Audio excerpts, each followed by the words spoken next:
Good morning everyone, my self Aqib Siddiqui और आज हम लोग पढ़ेंगे क्लास 12 के फिजिक्स के डीसी सर्किट्स एंड मेजरमेंट्स का लेक्चर नंबर 4। तो स्टूडेंट्स, डीसी सर्किट से रिलेटेड हमने कई सारे क्वेश्चंस कर लिए थे, इसके बेसिक कॉन्सेप्ट्स को ऑलरेडी पढ़ रखा है हम लोगों ने।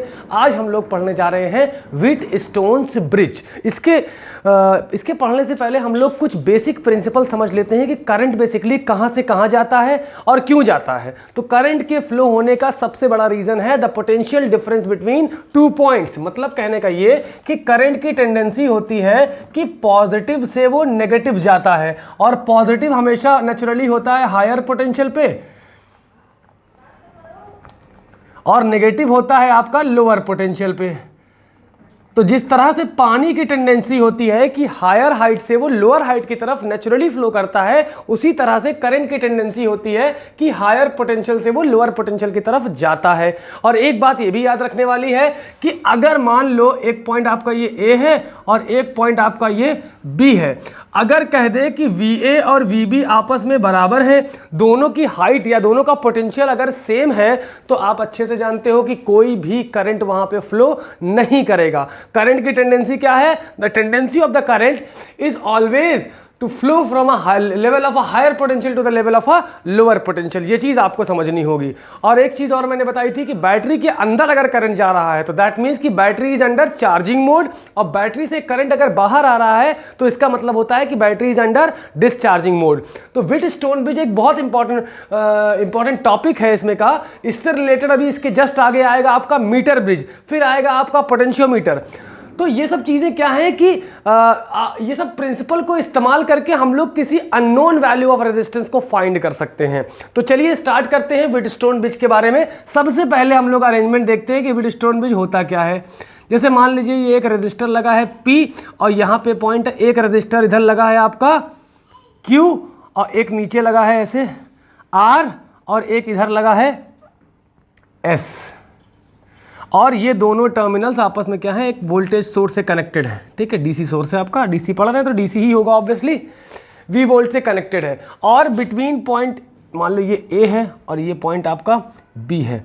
यहाँ पे एक हमने गैल्वेनोमीटर लगा दिया जो कि नॉर्मली क्या होता है, नल पॉइंट पे होता है। नल पॉइंट मतलब नो करंट। अगर पॉजिटिव करंट फ्लो करेगा तो राइट डिफ्लेक्ट करेगा, नेगेटिव करंट फ्लो करेगा तो ये लेफ्ट डिफ्लेक्ट करेगा। मतलब ये केवल करंट के डायरेक्शन को बताता है कि यस करंट इज फ्लोइंग और नॉट।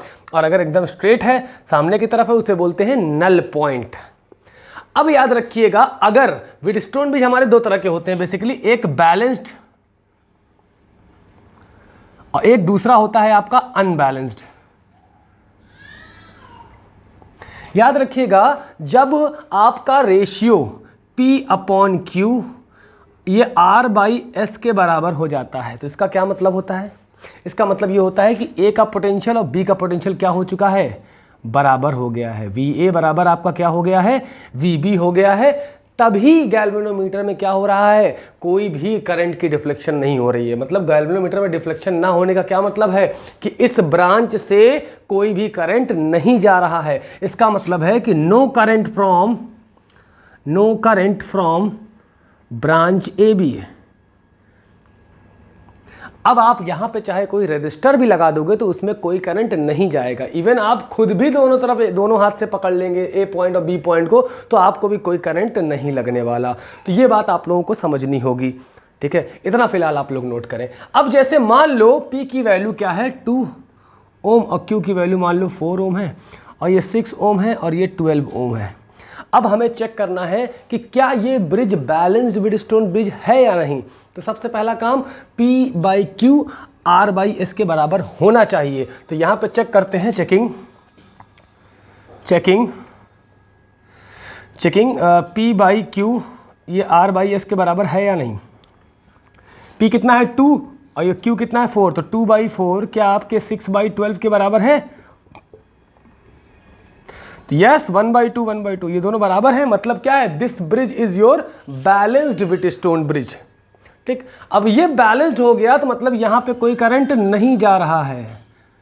IG मतलब current in the galvanometer is 0। अगर गैल्वेनोमीटर में करंट आपका 0 जा रहा है तो इसका यह मतलब है कि P और Q आपस में क्या है, सीरीज में है, R और S आपस में क्या है, सीरीज में है, और ये पूरा कॉम्बिनेशन आपस में क्या है, पैरेलल में है। तो इसका अगर हमें इक्विवेलेंट रेजिस्टेंस निकालना हो तो क्या करेंगे हम लोग, यहाँ पे हम लोग करेंगे इक्विवेलेंट रेजिस्टेंस निकालने के लिए P प्लस Q, क्योंकि सीरीज में है तो सीरीज में सिंपली ऐड हो जाएगा, is parallel with R plus S।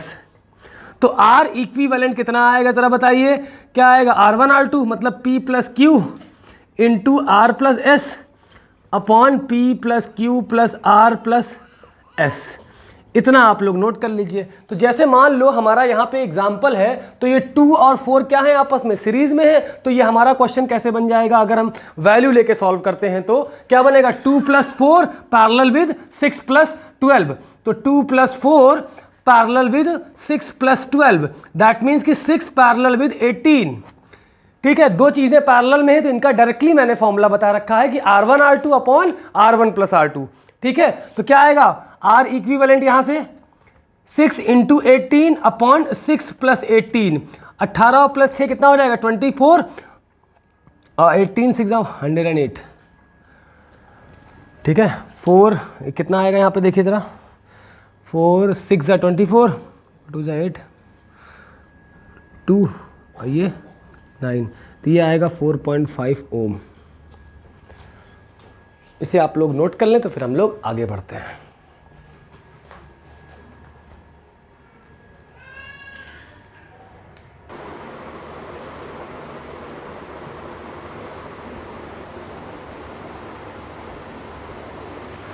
तो देखिए बच्चों, इसमें जो क्वेश्चंस बनेंगे, जैसे कहेगा कि find the equivalent resistance of the given network. Network मतलब वही इलेक्ट्रिकल कनेक्शन जितने हैं। जैसे मान लो आपको क्वेश्चन में दिया गया है, ये बहुत ट्रिक से देगा, ये समझने वाली बात है ये।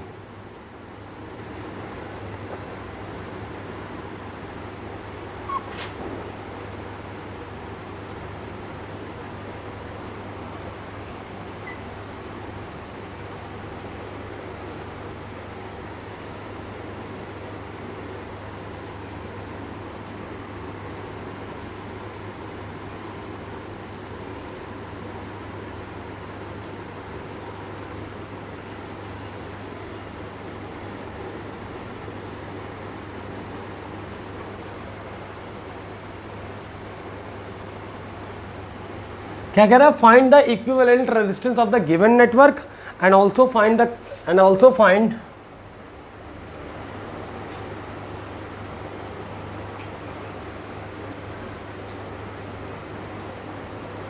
I1 और I2। तो सबसे पहला काम है कि I1 I2 निकालने से पहले हम एक चीज निकाल लें, I। अगर I हमारा आ गया तो I1 और I2 का निकालना बहुत ज़्यादा आसान हो जाएगा।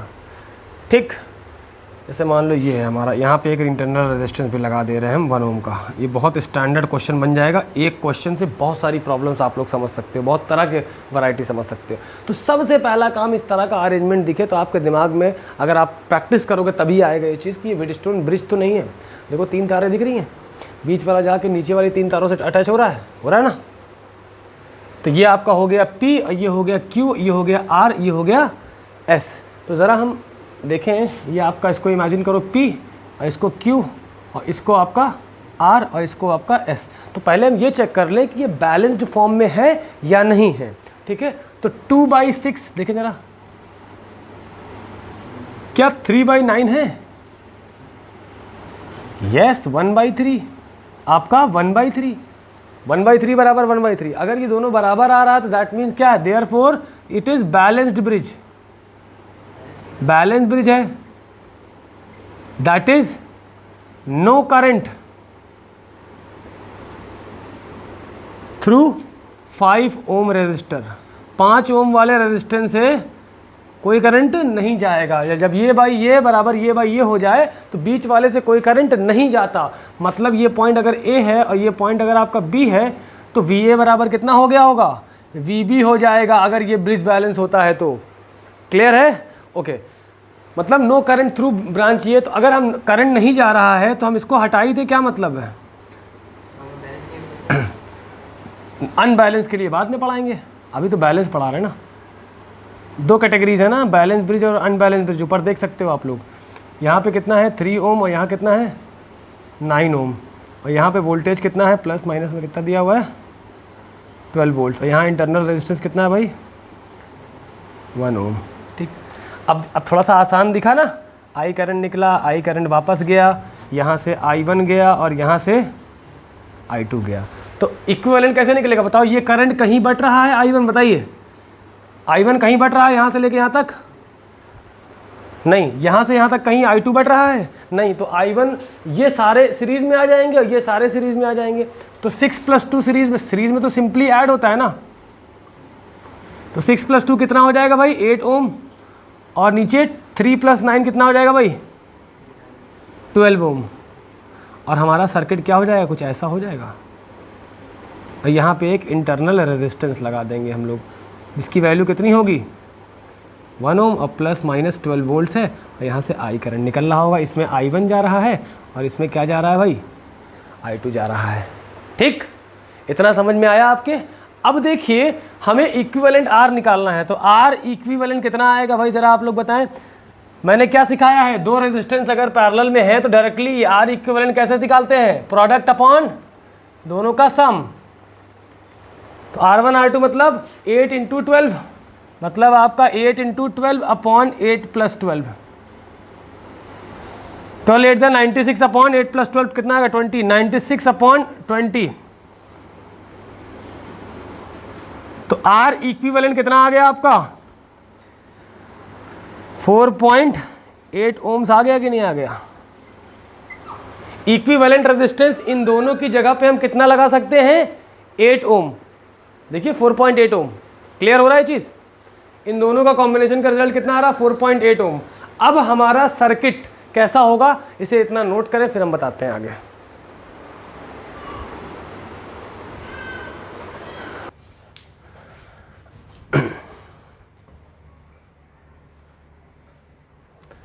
अब देखिए इस अरेंजमेंट को हम लोग थोड़ा सा और आगे लिखेंगे।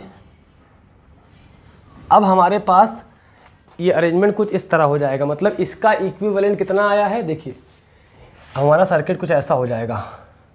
ये 4.8 ओम्स आया है, ठीक 4.8 ओम्स आया। यहाँ पे भी अभी एक इंटरनल रेजिस्टेंस लगा है, तो ये पूरे सर्किट का नहीं है, ऊपर वाले अरेंजमेंट का केवल इक्विवेलेंट आया। ये 1 ओम है और ये प्लस माइनस ये 12 वोल्ट्स है। यहाँ से आई करंट निकालना होगा तो केवल यही कंसीडर नहीं होगा, साथ में ये भी कंसीडर होगा, क्योंकि ये भी कुछ वोल्टेज कंज्यूम कर रहा होगा ना। तो आई कर, अब यहाँ पे जो आर डैश निकालेंगे वो होगा असली का इक्विवेलेंट पूरे सर्किट का, वो तो केवल व्हीटस्टोन अरेंजमेंट का है। ठीक, पूरे सर्किट का आर इक्विवेलेंट कितना होगा, करंट कहीं बट रहा है, आई निकला था तो आई वापस आ रहा है, मतलब ये दोनों, ये और ये दोनों सीरीज में है, तो क्या आएगा 4.8 + 1 कितना आ जाएगा भाई 5.8 ओम का रेजिस्टेंस आ जाएगा। आपका आर डैश ही आपका क्या है 5.8 ओम। टोटल रेजिस्टेंस कितना है 5.8 ओम, और वोल्ट तो करंट निकालना होगा तो आई बराबर कितना आएगा आपका V/आर डैश। आर डैश क्या पूरे सर्किट का रेजिस्टेंस, तो वोल्टेज कितना है 12 वोल्ट अपॉन आर डैश कितना है 5.8, तो ये आएगा नियर अबाउट 2.1 एम्पियर्स। कितना आ जाएगा 2.1 एम्पियर्स।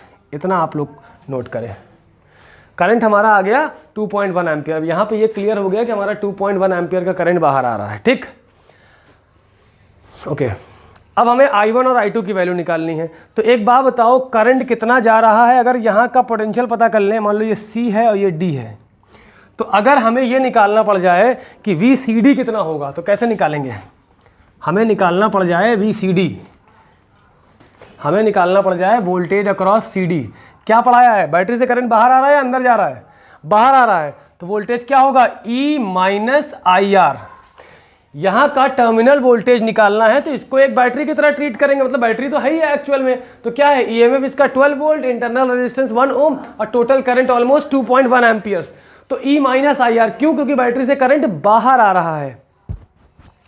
तो VCD कितना आएगा जरा बताओ हमको, EMF कितनी है 12 वोल्ट्स माइनस करंट कितना आया है 2.1 एम्पियर्स और इनटू रेजिस्टेंस कितना है इंटरनल 1, तो VCD कितना आ जाएगा 12 माइनस 2.1, तो VCD voltage across CD wire, इस पूरे का टर्मिनल वोल्टेज कितना आएगा 12 माइनस 2.1, ये आएगा 9.9 वोल्ट्स। मतलब बैटरी तो 12 वोल्ट की रेटेड थी, इसके इंटरनल रेजिस्टेंस ने इतना वोल्टेज कम करके ला दिया। एक तरह से ये बैटरी के अंदर का करप्शन हो गया कि अंदर ही लोग वोल्टेज खा गए। ठीक है, ये हो गया। अब हमें ये पता चल गया कि CD के अक्रॉस का टर्मिनल वोल्टेज पता चल गया। अब वही पैरेलल में क्या होगा, सेम होगा, जो वोल्टेज यहां होगा वही वोल्टेज यहां होगा। इसको नाम दे दो EF और GH। तो आप ये समझिए कि VCD बराबर VEF होगा और यही बराबर होगा VGH। तो जब इसके अक्रॉस मान लो रजिस्टर है, ये है आपका, देखिए ये I1 करंट जा रहा है और ये आपका कितना है 8 ओम्स है, और ये क्या है GH है, और VGH कितना आया है 9.9 वोल्ट्स, क्योंकि VGH किसके बराबर है VCD के बराबर और VEF के बराबर। तो करंट I1 निकालना हो और वोल्टेज आपको पता हो कि VGH इतना है तो निकाल नहीं पाओगे, ये आएगा 9.9 वोल्ट। तो करंट I1 कितना आएगा VGH जो भी वोल्टेज हो उसके अक्रॉस डिवाइडेड बाय रेजिस्टेंस, मतलब 8, VGH कितना है 9.9 अपॉन 8, 8 1 जा 8, 8 2 जा 16 ऑलमोस्ट। ये तो I1 ऑलमोस्ट कितना आ गया आपका 1.24 एम्पियर्स। और अगर हम I2 की बात करें तो I2 किस ब्रांच में जा रहा है, EF ब्रांच में जा रहा है ना। तो ये एक हमारी एक EF ब्रांच है, ये E है और ये आपका F है, और इसका रेजिस्टेंस क्या है 12 ओम्स है, और VEF हमें पता है।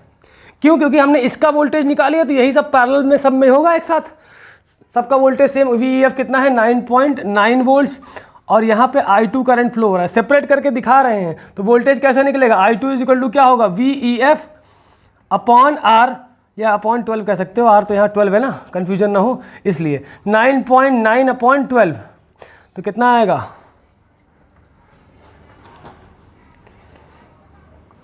तो I2 आपका कितना आ जाएगा, I2 ऑलमोस्ट आपका आ जाएगा 0.83 एम्पियर्स। तो यहाँ से आपका equivalent resistance of the Wheatstone arrangement आ गया, equivalent resistance of the complete circuit आ गया, current flowing in different branches आ गया, और बैटरी से टोटल कितना करंट निकल रहा है वो भी आ गया। उम्मीद करते हैं कि आप लोगों को ये चीज़ समझ में आई होगी। इसे नोट करें तो फिर हम लोग आगे बढ़ते हैं।